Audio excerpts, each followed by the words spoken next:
Vous disiez tout à l'heure que vous seriez plus réformatrice qu'Emmanuel Macron. Donc, prenons un exemple concret, les retraites. Le président de la République a décidé de ne pas mener cette réforme de retraite avant la fin du mandat présidentiel, même s'il ne le dit pas exactement comme ça, tout le monde a compris que ce serait le cas. Vous, concrètement, vous êtes présidente, changement de l'âge légal du départ à la retraite, ça passe à quoi? 64 ans, 65 ans, tout de suite? Mais vous savez, alors là, pour le coup, la droite est constante. Ça fait 5 ans qu'on dit 64 que ans. si on veut sauver nos retraites avec l'allongement de la durée de la vie, il faut travailler plus longtemps. Donc oui, bien sûr, il faudra passer progressivement à 64, puis à 65 ans. Et pas au-delà de 65 ans. C'est une nécessité. Alors ça suppose, en donnant, de travailler évidemment sur les carrières longues et sur la pénibilité. Parce que c'est pas la même chose de prendre sa retraite à 65 ans quand on a eu un métier manuel ou de prendre sa retraite à 65 ans quand on a eu un métier dans un bureau. Mais cette retraite, cette réforme, elle est indispensable. On l'a repoussée de 5 ans.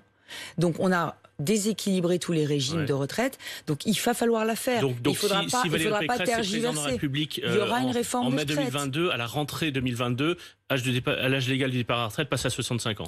Enfin, non, dans la loi. Non. On fait progressivement augmenter la durée du travail pour que les régimes s'équilibrent et on travaille sur le minimum vieillesse qui devra remonter à 1 000 € et on travaille aussi sur la pénibilité des emplois pour pouvoir permettre à ceux qui ont eu des emplois les plus physiques, les plus pénibles, eux, de partir plus tôt. Mais cette réforme des retraites, il faut aussi parler de politique familiale.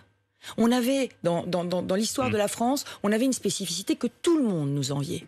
C'est que nos couples pouvaient faire des enfants et travailler en même temps. Nos femmes pouvaient mener des carrières et faire des enfants. On avait ce qu'on appelait la politique familiale. On avait le renouvellement des générations.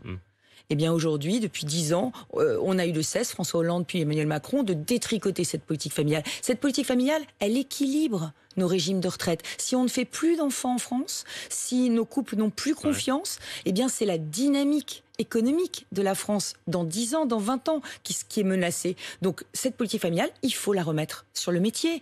Et il faut la remettre en se disant que dans un pays où la vie s'allonge, c'est très important de faire aussi des enfants.